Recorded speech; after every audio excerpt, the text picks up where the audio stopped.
Bapa di dalam surga yang kami sembah melalui anak-Mu Tuhan Yesus Kristus, kami bersyukur dan berterima kasih atas penyertaan Tuhan kepada kami pada pagi hari ini. Kami boleh melewati malam hingga di hari yang baru ini. Ya Tuhan, sebelum kami melakukan pekerjaan kami akan mendengarkan firman-Mu. Kiranya firman-Mu memperbarui kehidupan kami, memberi kekuatan bagi kami, agar kami dimampukan menghadapi segala kegiatan dan pekerjaan yang penuh dengan tantangan ya Tuhan. Di dalam nama anak-Mu Tuhan Yesus Kristus kami berdoa dan mengucap syukur. Amin.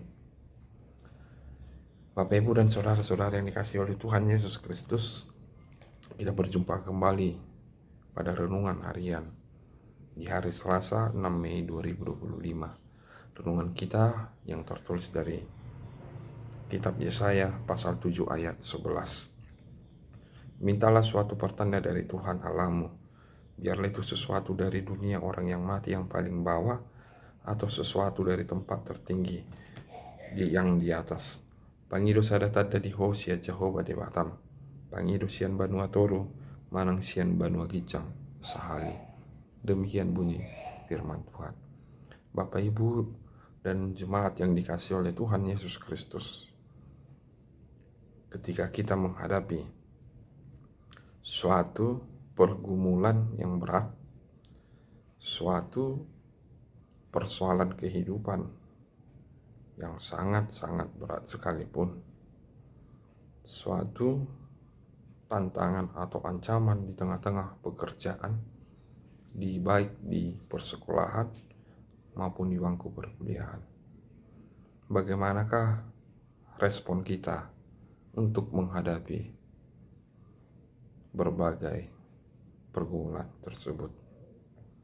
Apakah kita masih mampu untuk hidup di dalam penuh pengharapan? Apakah kita masih mampu hidup di dalam sukacita untuk melewati semuanya?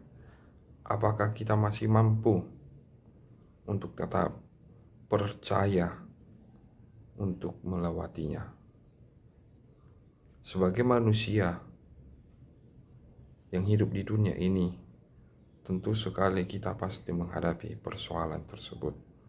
Tentu kita tidak terlepas dari yang namanya pergumulan yang membuat kita menjadi ada kekhawatiran, ada ketakutan, dan lain sebagainya. Pergumulan yang demikian juga terjadi di dalam kehidupan seorang raja yang bernama Ahaz. Bila kita lihat di teks renungan kita, seorang raja yang bernama Ahaz hidup di dalam pergumulan yang sangat berat. Dia memiliki pergumulan yang membuat dia menjadi khawatir. Dia memiliki pergumulan yang membuat dia ada rasa takut, ada rasa bimbang untuk menghadapinya. Kita lihat tadi bagaimana Raja Ahaz akan menghadapi suatu pergumulan, yaitu kedatangan kerajaan Romawi untuk memusuhi mereka, untuk melawan mereka. Nah, disinilah Raja Ahaz sangat khawatir. Bagaimanakah dia akan menghadapi ketika Raja Romawi datang untuk menghadapi mereka, kerajaan dia. Nah, namun Yesaya memberikan suatu perkataan, suatu inspirasi kepada Raja Ahaz supaya tetap dia percaya kepada Tuhan, supaya dia tetap percaya kepada Allah yang memberikan kekuatan. Dia mengarahkan Raja Ahaz supaya meminta satu tanda kepada Allah, memohon kekuatan kepada Allah tersebut. Sebab ketika Raja Ahaz meminta kepada Allah, memohon penguatan daripada Allah, dia akan dimampukan untuk melewatinya. Dia akan dimampukan bangkit kembali. Ketakutan yang ada di dalam dirinya akan hilang begitu saja ketika dia selalu berpengharapan memohon kepada Tuhan. Bapak, Ibu, dan saudara-saudari yang dikasihi oleh Tuhan Yesus Kristus, demikian juga kehidupan kita pada saat ini. Kehidupan yang penuh dengan ketidakpastian, kehidupan yang penuh dengan tantangan dan persoalan kehidupan, persoalan di berbagai pekerjaan, persoalan di tempat persekolahan, persoalan di lingkungan masyarakat, dimanapun kita berada. Ketika persoalan tersebut mampir, singgah di dalam kehidupan kita, alangkah baiknya kita tidak menjadi putus asa, kita tidak menjadi bimbang untuk menghadapinya.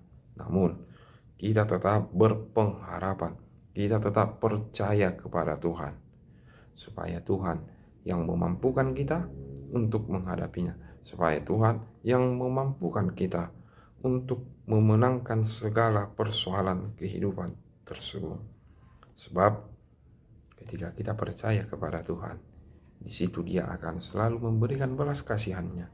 Di situ kita akan diberi kekuatan untuk menghadapinya. Mari kita semua yang dikasihi oleh Tuhan Yesus Kristus selalu hidup di dalam kepercayaan kepada Tuhan, selalu hidup di dalam pengharapan kepada Dia, dan memohon pertolongan dan kekuatan. Amin. Kasih karunia dari Tuhan Yesus Kristus, serta kasih setia Allah Bapa dan persekutuan Roh Kudus memberkati dan menyertai kamu sekalian hari ini, esok, dan sampai selama-lamanya. Amin.